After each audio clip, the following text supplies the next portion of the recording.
Welcome, everyone. It's good to see all of you. If you folks are able to turn your cameras on, we'd love to see you. If you're unable to, we understand that as well. I want to welcome you all back to Making Connections, a series on the loneliness epidemic. My name is Andy Engel, and I lead virtual public programs at Reimagine. We began this series last spring at the suggestion of Allison Gilbert, our host. I'll say more about her soon. Since this series is all about making connections, please start using the chat and tell us where you are and what drew you to this event. I want to share a few words about Reimagine for folks who may not know. Reimagine is a non-for-profit organization catalyzing a uniquely powerful community. People of different backgrounds, different ages, different races, people of faith, people of no faith, all coming together to heal ourselves, our communities, and the world. We support each other in facing adversity, loss, and mortality, and the hope is to transform life's challenges into meaning and growth. Reimagine's resources, support groups, events like this one today are free, sliding scale, and accessible to the public. This is made possible by the support and generosity of participants like you. So, for those who already made a tax-deductible donation when you registered for today's program, thanks so much. Your gift will immediately support Reimagine's mission to help people of all walks of life transform the hard stuff into purpose and action.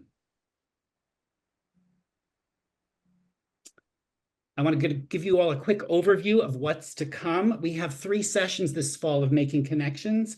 Allison suggested organizing each one of these sessions around a theme. Today, our focus is on acts of service and activism.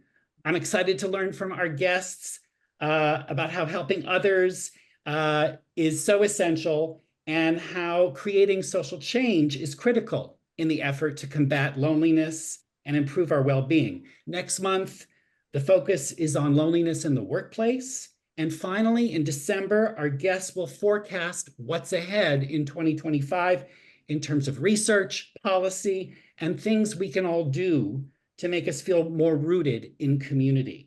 You can view recordings of our past sessions of this series from the spring, and that's on our website. My colleague, Dara Cosberg, who is here with us today, is helping out. Thank you, Dara. She'll be pasting some links for all this information.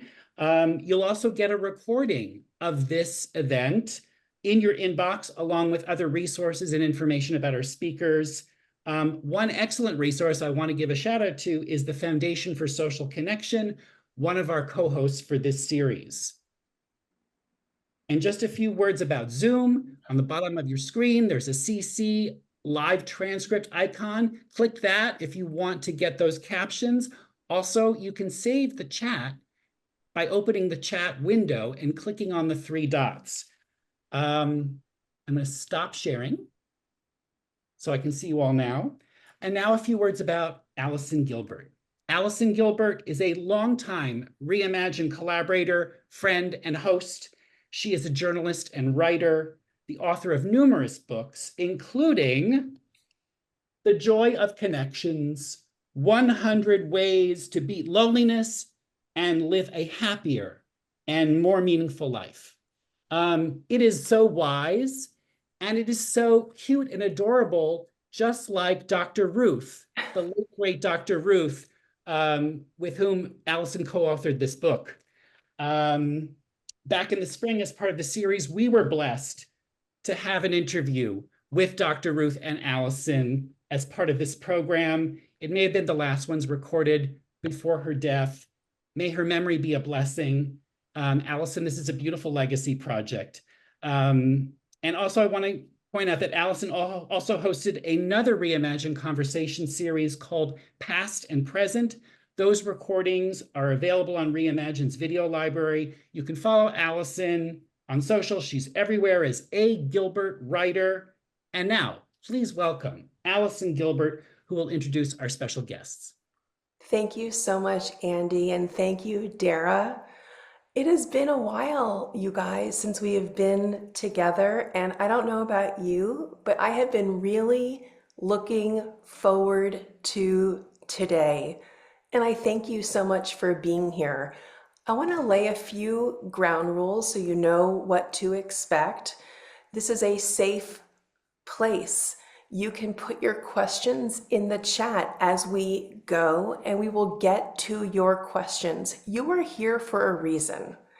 Maybe, like me, you have been a fan of Alysia Reiner's for a long time, or maybe or maybe Rachel Cargle.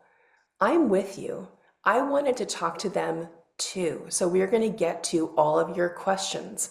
Write them down so you don't forget them. And we are going to get to all of them, or as many as we can. I should actually say we can't probably get to all of them, but as many as we can, probably starting around the half-hour mark, maybe 20 minutes to 2 o'clock here Eastern time. So make sure you jot down what you want to share. I may not ask every question, probably not. And I also want to invite you. We're in the middle of the day here in New York, morning time on the West Coast.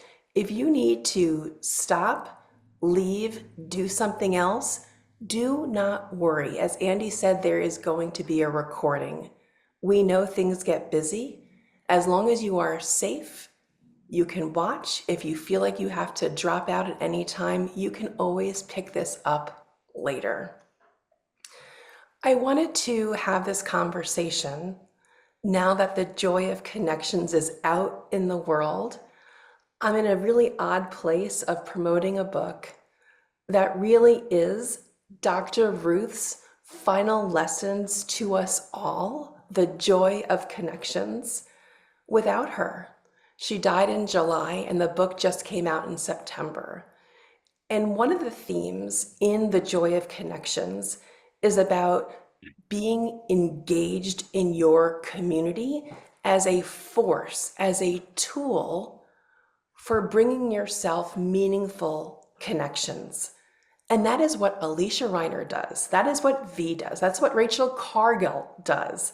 And so that is why these three in particular were chosen for this conversation today.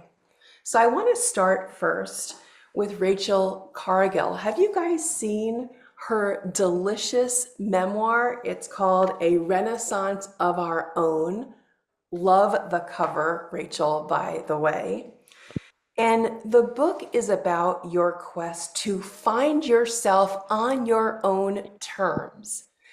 And what I thought was so interesting about your book is that you have a manifesto. And I'm going to put on my glasses so I don't read it incorrectly. And in part, you say on page 88, I surround myself with people who affirm safety, kindness, and joy. I maintain boundaries that remind me and others of my needs and desires to be well. And here's why I'm starting here. In a conversation about forging connections and overcoming loneliness, it might seem counterintuitive to turn the mirror on yourself. But what you're describing that as, this manifesto of how you engage in your community, how your activism is now aligned with how you perceive your own being. Describe that and your journey as we get started today. I just love the manifesto. Thank you, Allison. Thank you for having me. I'm so grateful to share this space with both Alysia and V and you and everyone who's here to be in conversation. It's a great afternoon of connection. Thank you for reading that. I think that really speaks to what I have found as the foundation of the way that I've been able to connect with presence. And that's really started with me knowing myself, with me taking the time to care for myself as an act of service to community. I'll speak particularly to the experience of Black women, where we often understand that being in service means completely forgetting ourselves, completely depleting ourselves in an effort to be the hero in many spaces. And through my work, both through my writing, through the work that I do at the Loveland Foundation, through the way that I wrote my book, I really wanted to emphasize and remind us that actually caring for ourselves is an act of service to community. When we can fortify our ability to show up, when we can fortify our ability to be clear when we show up, to be able to fortify what it is in ourselves that we know our lane is or our tool is. One thing I love about community is that all of us have our own role.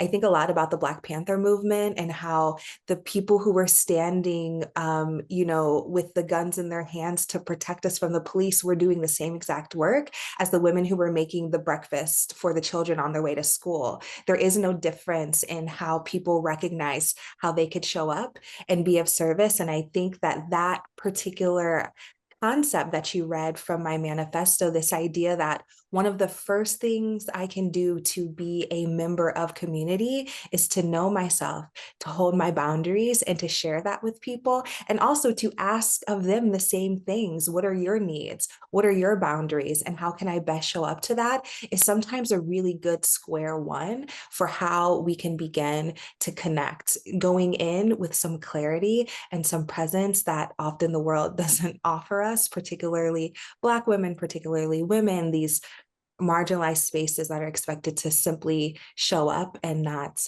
really be thoughtful about themselves. So that was kind of my resistance to that idea.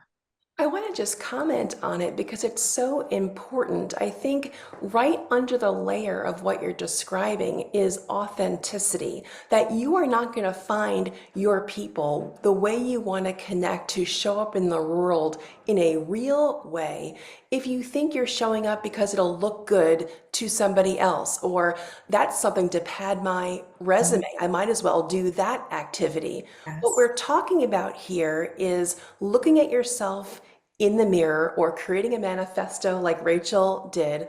What is important to you? Go into those communities, show up as your own real self, and that way you're going to be cracked open to meet people and connect with them in a more authentic way, which I think brings me beautifully to V, if you don't mind. V, you are a Tony and Obie award-winning New York Times best-selling playwright and author. Of course, you're an activist. And there's something what we spoke about when we were preparing for today that struck me. And so I want to revisit a portion of our conversation. And you said that the reason why community is so important is that somewhere along the way, there has been a breakdown on our thinking about how we consider ourselves in relationship to others, the siloization of individuals and groups. And I just want to talk to you more about this feeling that we're all getting news fed to us based on, I like that news, but I don't like other news. Talk to us about that in your work. And I can't wait to hear what you have to say about authenticity, this piece that Rachel's just talking about. Well, first of all, I'm so happy to be here with my sisters, Rachel and Alysia, and you, of course. And I love what Rachel was talking about. I think that beginning with Reagan, it really started the kind of this idea of we're all on our own and this is America, the kind of racist capitalist patriarchy. Like we're all here for ourselves to climb over each other. And that everything's about the individual, everything's about me, me, me, me, me. It doesn't matter what's happening around us. Suffering is just take care of yourself. And actually, I saw The Apprentice last night about the movie about his name shall not be mentioned. And basically, that was his complete upbringing and training, right? That is what created his ethos, his mentality, his ambition. And I think I have watched as this country has become a country that is less and less and less and less interested in community, less and less interested in the commons, less in the collective, but more and more about me and me and me and me. And as a consequence, people have become incredibly isolated and incredibly lonely and incredibly exiled and cast out and abandoned, because if you don't make it in America, and there's very few people who do, actually, if you look at percentages, the majority of people are exiled and abandoned and thrown to the side. And so for me, I've really done a lot of thinking, having been in a movement now for 26 years, about like, how do we build movements? How do we build community? How do we bring people together? And I think it's always around something that's pissing you off, right? It's always around something that you feel outraged about, or you feel like you want to stand up and fight for, and you want to engage in. And everything, I want to echo everything that Rachel said. Of course, we have to set boundaries, and of course, we have to take care of ourselves. And it's one thing our generation didn't learn at all. And most of us, myself included, got very sick and paid a price for not doing that. But I will say there is something about finding your common cause, finding the thing that moves you, finding the thing that motivates you and draws you to movements where loneliness is dissipated. You know, I had that experience last week where I was just feeling so horrified by everything going on in Palestine, where I just felt, I don't think I can stand another minute of this. And I went and I did a demonstration with Jewish Voices for Peace and put my body on the sidewalk and was with a lot of hundreds of other people. And I suddenly felt like I could go on again. I could keep fighting. I could keep struggling because I need community. I need my sisters. I need my brothers. I need everybody who is fighting for justice and fighting for an end to genocide. And I think what I've learned in our movement in V-Day and 1 Billion Rising is that when you start to build movements and you start to build that kind of community that Rachel was talking about at the beginning, you start to build trust, and you start to build a place where you can go to when you're feeling utter despair about the world. And there is so much to despair about right now. Let's be clear. I don't pick up the phone or an email where somebody isn't telling me that they can't function lately. It's just a lot. But the antidote to that is each other, is us, is our solidarity, is our remembering that we are the majority, our remembering that we are in this together, our remembering that we can stand up for each other and take care of each other. And I think that is the opposite of racist patriarchy, capitalism, that it will teach you the exact opposite. So I think find the places where you are drawn to fight and stand for, and even create, like, what do you want to create with other people? And then devote yourself to those places, because that's where you begin to find that loneliness dissipates. There is so much there that I want to talk about, and I'm going to bring in Alysia Reiner next. But what I do want to do just for a moment is just underscore what the research shows. So in the Joy of Connections, we had the great honor of talking to Dr. Vivek Murthy, the US Surgeon General, about the loneliness epidemic and social isolation. And one of the things that has borne out in the research is that when we are feeling the most down, when we are feeling just like there's no hope and there's no reason to go outside our front door, that's when you need to leave. Because once you start giving back, giving to, getting out of your own head and circumstances, that is where you will fill your cup. You will feel more in control of your future by giving back, because you won't feel as badly about your circumstances once you leave that front door. And that's born in the research. And that's something that Alysia Reiner has done and knows all too well.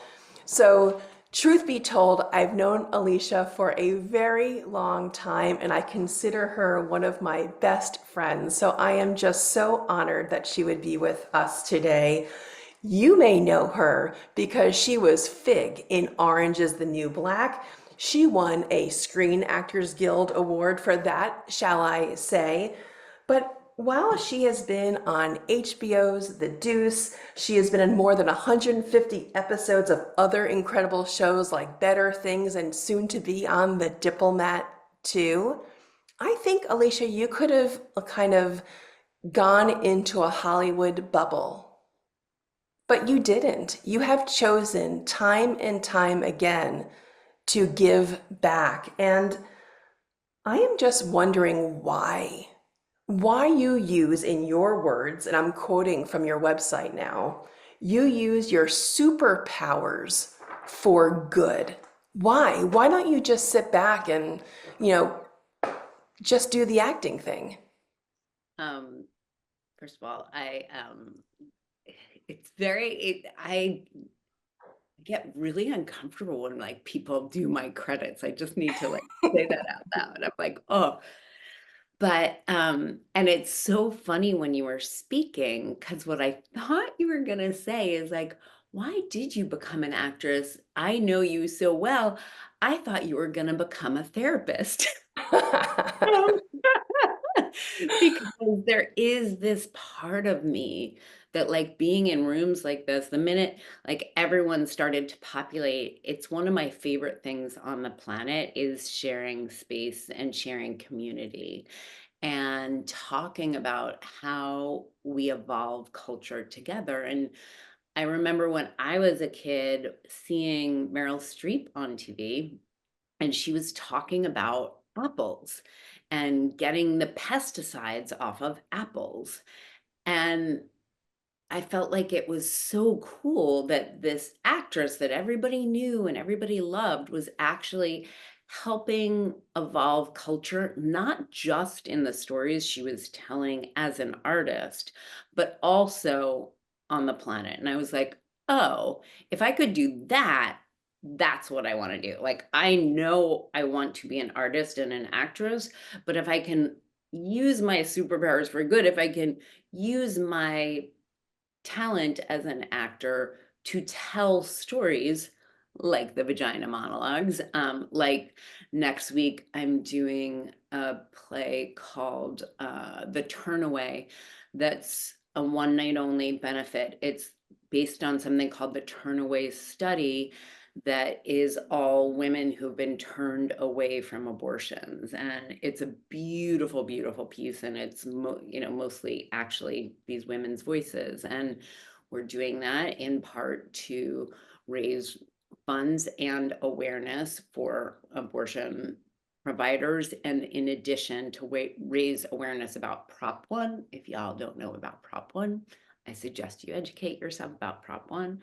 And that's my favorite thing on the planet to do, is when we can use our art and our platform to help evolve culture. And Alicia, let me just get to some specifics so people can know exactly what you're doing, and then I want to bring Rachel back in. So I'm going to look because there is a lot here. So you are co-founder of Lavari, which is a zero waste women's wear label. So eco stuff is really where your heart is. You're a brand ambassador for Izzy, which is the first zero waste beauty brand. It's incredible. You're on the advisory board of the Earth Day Initiative. And so you are now in community, not just on stage, not just in front of the camera, but as an activist. So in your soul, in your heart, when you wake up in the morning, are you feeling these connections and these tethers in a way that lifts you up as a wife, as a mom? How is this kind of changing how you walk through the day with your connections? I, what's so beautiful, it's really just what we were talking about earlier, particularly what V was talking about knowing that we have these communities. Like I'm part of a chorus called Resistance Revival Chorus. We sing as an act of protest because joy is an act of resistance. And that's like one community I have. And then I have like my environmentalist and climate community. And then I have my firefighting community, or a lot of different communities. And particularly in moments like this, when our nervous systems are deeply awake and aware based on something that's whatever will happen in the next couple weeks, knowing one of the things that calms me, including rest and meditation and all the other tools, is knowing that no matter what happens, I have community.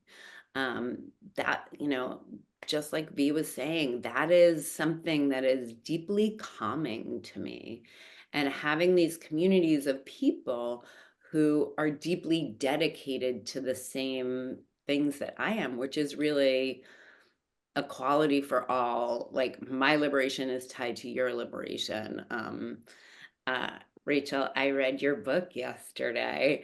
I was lucky. I got stuck in bumper to bumper traffic because I had like started it, and I basically, like, we were not moving for a good hour, and I got to just sit in the back on the way home from set and read. And it's so beautiful, and it's so about how do we serve our community, and the dance, the balance of how do I serve myself, because there is a deep loneliness in over responsibility, as you really talk about. um yeah. So, Rachel, I think that's a great segue, Alicia. Thank you so much. But Rachel, you had talked before about the Loveland Foundation. It's a nonprofit that offers free therapy to Black women and girls. And I would love you to talk about that in a moment. But I wanted to segue to something else about your work that I learned doing a deep dive into all things Rachel Cargle, is that you also have in Ohio Elizabeth's Bookshop and Writing Center. But here's how you describe it, which I think is so fantastic, and it's in Akron where you grew up, that this is what you said, that it is a local hub for books and community, and that you establish as for regular opportunities for readers, not looking for books only, but here's the punchline, to make new friends. That's right in the top line of why you established this bookstore and writer center. Again, it's called Elizabeth's Bookshop and Writing Center in Akron. Why was that so important to you to have part of your activism come through a bookshop and then make some of the most important elements of what you wanted to give back to the community a place to make friends?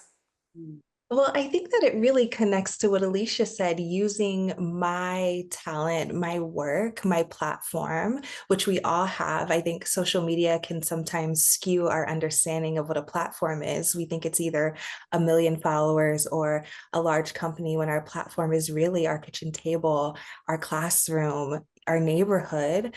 And so we all have the opportunity to do this, but I really was battling loneliness. I had just moved home from New York City to my hometown of Akron, Ohio, in the Midwest, very different than what it looks like living in Brooklyn.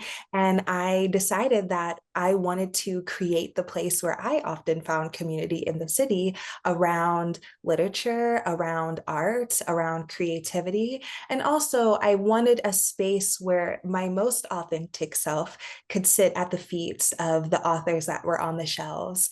And so I, in true Rachel Cargle fashion, just went ahead and did it myself. And I offered it. It's called Elizabeth's. Elizabeth is my middle name. And I often tell the story that the title of the bookstore is my middle name because when I was younger, I used to beg my mother to call me Elizabeth. Why I thought that was a more interesting name than Rachel, I do not know. But I would even write a little letter. I would say, "Dear teacher, I am Rachel's mother and I'm now allowing her to just be called Elizabeth." And I'd be like, "Just sign it, Mom. Just sign it. I wrote it for you. I'll take it in." So the bookstore was really a gift to my younger self. I named the bookstore Elizabeth's to honor that version of me that craved a reimagining of myself. I guess I've always been known to shapeshift and define myself in a way. But it also spoke to that younger Black girl who was very curious and didn't have much experience, knowing that books were going to be my portal to understanding myself and understanding the world. So I wanted to create something like that.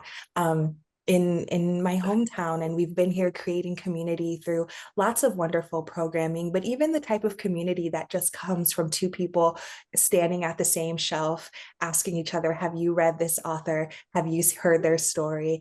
And I'm just really moved by the way that simple things like pages with letters on it start to build bridges and start to build communities. And I'm really moved by my opportunity to be a vessel for something like that. All right, I gotta come clean because you just came clean. Guess what? Are you Allison able is my middle name. to? Ooh. So I wrote an article about this for the New York Times about why I started going by my middle name. But since we're all coming clear, you guys can all look it up. But my first name, drum roll please, in the book Little Women, who is the tomboy? Joe. That is my real name is Joe. So something you didn't know about me, Rachel. All right. It's these types of shares that build community. So I'm glad to know. Well, now we just deepened our friendship here. All right, I want to make sure that I'm going to remind everyone that this is your chance to get your thoughts for questions going. Make sure you put them in the chat. Andy's going to go through them. Your time is coming, I promise. I have a few more questions to, stir the conversation, but I definitely want to bring everyone in. So please start populating the chat with your questions. I do want to remind people that we're going to be done at the top of the hour, but that does not mean this conversation about making connections has to end. Of course, we are all on social media and we can continue having this conversation. Rachel Cargle is on Instagram at rachel.cargle, on X at Rachel Cargle, on LinkedIn. Well, we don't need to do LinkedIn. Facebook, rachel.cargle.9. We'll have to talk about that. Why? Okay. You're on Instagram at Eve Ensler, X at VDay, and then Facebook at VDay. Alysia Reiner, my friend, you're at Alysia Reiner. I think just everywhere. There's no variation. It's just Alysia Reiner. So that's on Instagram, X, and Facebook. And so I wanted to make sure that you guys all know that we are accessible to you. I'm everywhere at A Gilbert Writer. We can just keep talking, I promise. But V, I want to go back to you. You mentioned 1 billion rising. And I noticed that there is a space where you're encouraging people who visit all of your platforms to take action. This is not an exercise of us listening and then going on through our days without feeling that there's no portal for entry. There's probably many people who are on this call right now live and who may be listening to it later who have no intention of starting their own movement like V, right? You might just want to join, and that's great. And there is a take action part of your website that gives people the tools to get busy. Can you describe why you wanted it to be so easy for people to find community by being proactive, but not being proactive without a roadmap? I don't know about everybody else here, but I have had my best love relationships, and I'm talking about friendships and sisterhood, with sisters who I've done things with, who I've taken actions with, whether it's opening the safe house in Kenya, whether it's Open City of Joy in the Congo, whether it's creating this amazing project we have, which, by the way, everybody here can get involved in. It's called Voices, and then I'll talk about 1 Billion Rising. But Voices was a project I commissioned the wonderful writer Aja Monet, and she and a cohort of amazing young African-American women created this beautiful project where they invited writers from all around the world, Black women writers, to really write their stories. And then they wove together this gorgeous soundscape. It's called a sister soundscape, Voices, a sister soundscape, that is now able to be downloaded. And it's so beautiful. Talk about community. You put a headset on, you put eye mask on, you create a beautiful living room or a beautiful situation where a lot of people can come together, and you put this on and you listen together as a community. And one of Aja's really beautiful ideas that we're not looking at Black women going lighter, darker, colorism, this, we're listening to them, we're hearing them, we're taking them into our bodies and our beings. And then afterwards, the idea is to really have conversation, to let that beautiful soundscape inspire dialogue and questions and what did you learn and what didn't you know and what can you do more? So that's one project. You can actually bring that to your community. But Wonder in Rising it's really now in 180 countries. It's something you can do in your community. It's really creating an action that involves art, that involves education. And if you go online, you can see all the different ways of it, but they're called risings. This year, we're rising against fascism because we know not only in America, where we are seeing this very scary rise of fascism, but we're seeing it all around the world. How do we rise against it? How do we rise to make sure we still have an education department, which Trump would like to take away? How do we rise to make sure we can still teach the history of our country and slavery and what happened and the past and what was done here to indigenous people, and that doesn't get erased? How do we fight for reproductive rights and make sure they we get them back, right? And so you can figure out what you want to rise for in terms of fascism in your community. You can create an educational event, you can create a dance event, you can create an artistic event. If you go to 1billionrising.org, there are people who will help you if you just write. And we, every year we have thousands of events around the world in 180 countries, in small communities, in huge cities. But one of the great things about it is that when you get out there and you create something together, we just did a big event in New York on September 14th. It was an all-day event, Rising Against Fascism, where we had artists, poets, dancers, singers, where we had every kind of speaker imaginable, scholars, activists, really looking at how are transgender people affected by fascism? How are women affected? How are workers affected? How are people who are going to be expelled from this country if Trump, and really begin to educate people on what's happening and what's going on, because I think because people get their news from such different sources, a lot of people really aren't aware what's coming. And so this is a great opportunity to teach, but also to do it with art, to do it with joy, to do it with pleasure, to do it with sensuality, to do it to all the things that keep people wanting to come back. So go to 1billionrising.org and go to Voices and find out about both those projects, because they're really amazing. I want to just bring this down a little bit, because those are sweeping initiatives that we can plug ourselves into. But I also want to a little bit bring in the late American icon, Dr. Ruth, just for a second, because I miss her and because I'm helping to bring her book over this finish line, The Joy of Connections. And she would not go big. She would say it's okay to be small. It's okay to engage yourself in the community by knocking on your neighbor's door and saying, hey, I'm going to the grocery store. What can I pick up for you? It's okay to say, I know you're having a tough time being a new mom. Let me go watch the older child so you can just go have a little bit of a break. It's okay to go to your local nursery school and volunteer if they will let you to read books to children, or go to the senior center, whatever it is that floats your boat. I just want to make sure that in this conversation, I know I am blown away by the bigness of what V does, by the bigness of what Alysia is involved in. We haven't even talked, Rachel, you have something called the Great Unlearn, that you have resources available for download. They're donation based. It's an international community. You have resources about unlearning race, unlearning America's birth story, and of course, organizing. But I just want there to be an entry point for everyone here on this call, that it doesn't have to be big.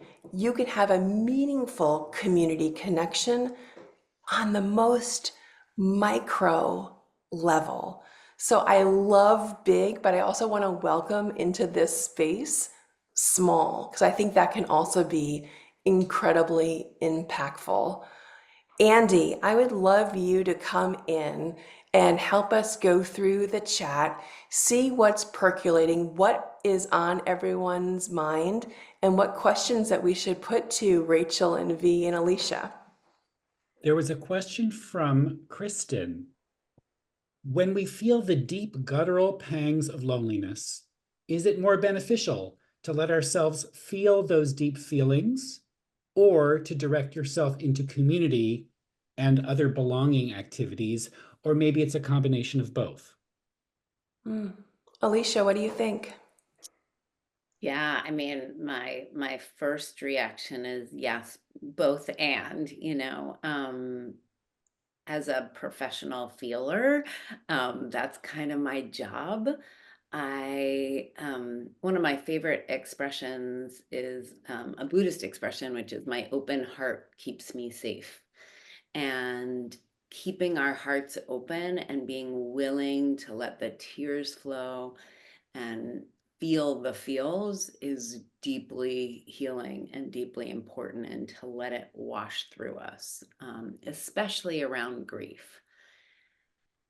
And for me, I have to be careful of perseverating about anything emotional. If my brain starts to get into it as opposed to my body, and I start to think too much about it, that's when I get into trouble. And that's when it's really great to go take an action and to be present with other people.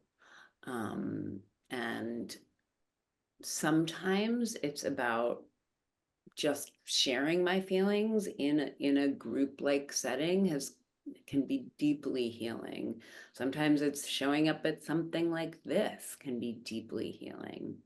And sometimes being of service can be deeply, deeply healing. I will say this past Monday was the anniversary of my dad's birthday, and I lost my dad many years ago. And this year hurt a little bit extra because my husband just lost his mother. So grief brings up grief. That's what happens. And I woke up that morning and I really felt like every cell of my body hurt in a really deep way. And my daughter was not with me, and I started to perseverate about how, like, oh, she had asked me if she should stay home today, and I said, no, go play. But that was a mistake. And I started to think, and then we got a fire call. And the best part of my day was being of service to my community and my fire department. And it broke my sort of thinking about myselfness, and it got me out of that loop that wasn't helping. All right, Alysia, you've brought me to showing these pictures. I've got to do it. I got to break with the questions from everyone that's here. You guys are in for a treat. So what Alysia Reiner is talking about, and she does not talk about this a lot. This is kind of like the secret that I wanted to share with you guys. Alysia Reiner, not playing it on TV, but in real life, is a genuine, to the core volunteer firefighter on Fire Island, New York, which is a lovely beach community. You had to go through the paces, my friend. This is real. This is not for TV. And there's one more, right, Andy? There's one more picture of Alysia. Look, you even got a commendation. I just love this. Tell us about why you want, go back to the other one just to show, oh, it's okay. Tell us about being a real firefighter on Fire Island. I was very, very fortunate that during COVID, I was in a place that was very safe, and I felt like this tiny community that has no cars, no hospital, no medical system. Yet it really saved my life physically, spiritually, and emotionally. I was in a place where I felt safe. I was in a place where I was in nature in a very, very deep way.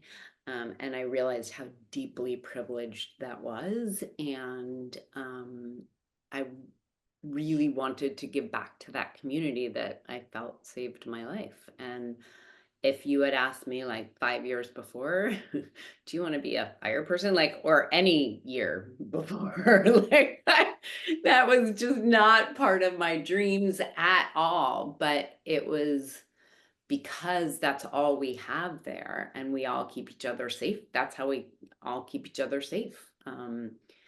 And it was, yes, I had to train like FDNY. And it was a really interesting experience I will share with, particularly with this group, because my instructors were predominantly white, older Republican men. And that's a segment of the population that I don't spend a lot of time with normally. And I had to get over a lot of my own biases around that. And that was a whole other beautiful lesson about community, and made me want to really dive deep into that, of like, when we're able to put aside our biases to be of service, and how that feels. I love that. I think sometimes the best friendships and the best, most meaningful relationships come from people who don't think like us or don't act like us or maybe have different political beliefs. Dr. Ruth would say, give people a third and fourth and fifth chance. Don't judge a book by its cover or the back cover or even the beginning pages. Just keep going, see what you can discover. And to be honest, I don't think I would have anticipated becoming so attached to Dr. Ruth. When we met, she was 95 years old. And so even cross-generational relationships can be surprising. So look beyond all the things that Alysia Reiner just described. Maybe look beyond even the things that I'm describing about different ages. There are friendships and connections in many different pockets of our communities. And it's kind of fun, Alysia, that you've just touched on that. And I love the fact that you allowed us to share the pictures of you as a firefighter. So thank you. Andy, any other questions that we can get to for V and Rachel? There was an interesting comment that I think can be turned into a question. There was a hello from Washington, D.C., exploring ways to create more third places to address social isolation. So we're talking about this term, third places, a space that's not home, it's not work. We already heard from Rachel about bookstores as potential third places. But I'm curious if folks here have other examples of non-home, non-work places where we can create connection. V, do you want to take that one on? Do you feel comfortable taking that one on? Sure. And I also just want to say too that I think that there's a really big component to loneliness, which is helplessness. I think the world just feels overwhelming and it feels like there's nothing we can do. And it's that thing of like, how do we have an impact on the world? How do we have meaning on the world? How do we, and I think one of the reasons I believe like in political, and I'm not talking about electoral engagement, I'm talking about social activism, like why I believe it's an antidote to loneliness is that when you see yourself making meaning, when you see yourself being able to do something that changes people's lives and makes the world better, your helplessness goes away, and it really impacts ending your isolation because they're one and the same. For me, I would say that the main place I go to now, because I live in the woods, the earth is for me the place where I get most of my sustenance now.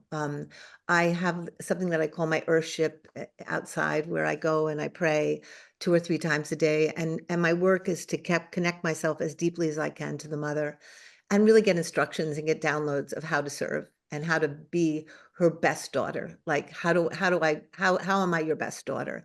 And I think what's happened over the last years is that the energy that I'm getting from understanding that I am totally connected to this, and it's not nature over there and me over here, but earth and me are one.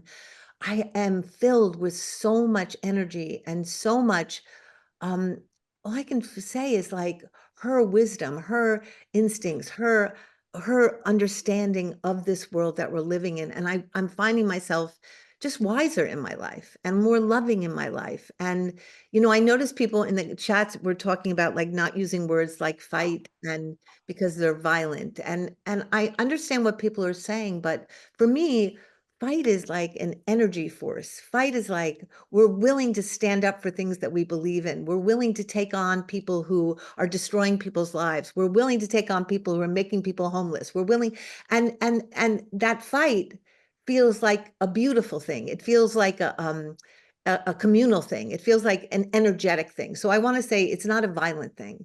And I also just want to say that I think we're living in a time now that each of us needs to find we need to find our people. We need to find our people because as the world gets more difficult in terms of global warming and climate catastrophe, and we're seeing wars that we've never, we can make a list. We need the people we can turn to remind us that we aren't helpless, that we can do something, who lift our spirits, who charge our Ishin and our life force so that we can go further. And that's what you're doing at Reimagine, which I have so much respect for, you know. Yes, hooray, Reimagine. This reminds me, just before we go to some more questions in the 9 remaining minutes that we have, Rachel, in your book on page 103, talk about identity and agency. You said, as part of your journey to finding activism as your life force, you said, I went from feeling betrayed and naive to feeling called to be an activist and a change maker. So there is this feeling that V just talked about, that Alysia has talked about, where you have made a decision, you, meaning each one of you, have made a decision to do something. And it reminded me to have this sense of ownership over your own life, to give back as a force for making yourself feel more connected. Here's a secret. No one is going to come knocking on your door. They're not going to open it for you. They're not going to drag you out to say, come volunteer. You have to make that choice for yourself. This is a recipe that we here have found to be useful. You may find something else useful. There are many things that are useful for forging meaningful connections, but I have to bring, again, it's my job to bring in Dr. Ruth into this conversation. So as you know, we wrote this book called The Joy of Connections, and here's how it's related to this point in the conversation. You guys wouldn't know this, but oh my gosh, it's so fantastic. So there's this thing called Dr. Ruth's Menu for Connection. And guess what the biggest part of the pie is? Can you guys see that? It is self. In a book about connections, it may be very surprising that Dr. Ruth called out, it is on you most of all to decide that loneliness is no longer an option, that feeling disconnected is not where you want to be, and you're going to make a decision to take little steps to feel more connected. And in her book, there are 100 ways to do that. That's the whole premise of the book, 100 opportunities to feel more connected. Alysia has found her way, using her incredible platform as an actor, an award-winning actor, to go into environmental causes. V, you're taking on violence against women and girls. And Rachel, your book, I want to hold it up again because everyone needs to get it, A Renaissance of Our Own. You're talking about your personal journey where you felt overlooked and unseen, but not just you personally, an entire community of women, Black women, the story of a feminist movement. And so for each of us, it's going to be our own journey. And I think, Andy, before I go talking more and more, let's make sure we get in a few more lightning round questions for our esteemed panel before we have to sign off for the day. I just want to give a special welcome to Ivy, who's here with us. In this question about third places, she wrote, V's rising was impactful to the ladies of Danbury Prison when I was there. We were isolated and yet wanted to rise, but were disallowed to convene. So we rose in letters and sent them to V. Yeah, it was amazing. It was amazing. I have so much respect and love for you for doing that. And you know, where they say no, you find the yes. Where they put up the blockade, you move around it, you know, and that's what you did. And those women, those letters were amazing, amazing. I hope you can do it again. And I hope they eventually let women dance or move in prison, for God's sakes, you know? Wow. And I want to just piggyback on that plate, because I was thinking about this conversation and having just finished Rachel's book yesterday and having obviously read a lot of V's work in the past. I was thinking about how both of you were willing to go on like a very deeply vulnerable, almost walkabout or search for your own personal truth, for your, like, to really be with yourself in the deepest way possible. And yet that led you to outrageous community. And it's a really interesting like dichotomy to me. It felt a little bit like a Japanese koan of like you searched to find your deepest truth within yourself, and you then vulnerably shared that journey with others, which then created gorgeous, gorgeous, rich communities in both of your cases. And it's like such an like deep, deep and wise example of Dr. Ruth's words. I appreciate you saying that, Alysia, because I think that's why we go to that depth and in order to find where am I connected? Why am I connected? How am I connected? That question of why am I here? Why am I here at this time? All of these things that if I don't get an idea of it, I'm going to completely dissolve. So let me go ahead and do some of the work that might allow me to at least know myself so that I can walk through the world with a sense of authenticity and attract the people who align with my values, the direction I'm going, and what I want to do. And I wanted to comment, I agree with you, Allison, that in the presence, I mean, I am such a fan of both these people that I'm on this panel with. I was in the Vagina Monologues in college. Alysia, we have been in, I feel like we've been in other social justice conversations. And I think that there can be this space, especially in a room full of, where were we at, about 75 people now, of saying, well, I'm not about to go start a bookstore. I'm not about to go start a City of Joy. I'm not about to do XYZ. And I just wanted to throw out some things from my own experience that have been really helpful, just as actionable touch points for what it looks like to build community and know yourself. One, I actually want to say that I struggle with community a lot. I am a avoidant attachment person. I really find a lot of comfort in solitude. So it is not easy for me. And I just want to acknowledge that for everyone who's like, wow, this seems to be easy for everyone. It actually is a work that I have to do. And one of the ways that I do it is that I save my Sunday mornings for connection. Like, I don't feel like I have to pressure myself to be in ongoing conversation with anyone who needs me in ways that sometimes depletes me and doesn't even allow me to show up. So saving a part of my calendar to say, this is when I'll connect, and I can, you know, hype myself up Saturday night and be ready to do it. But that is one example of, I have done the work to know myself, to know that the best way that I can connect is, you know, this top of the week in a way that really allows me to show up. So that's just one example to say that the work isn't just building something, it's just making those connections. And I just wanted to say that connection does not come naturally all the time. And sometimes it is work, but I think all of us can agree that it's 100% worth the work. I love that. So what I'm going to do is bring Andy back in to wrap things up. But before we do, because I promise you we'll end on time, I don't want this to end. You guys can completely continue this conversation just off the Reimagine Zoom platform. But let me remind you where everyone is. Rachel Cargle is on Instagram, rachel.cargle. She's on X at Rachel Cargle. Facebook, rachel.cargle.9. You'll have to explain that on, Facebook. You're on Instagram at Eve Ensler, X at VDay, Facebook VDay.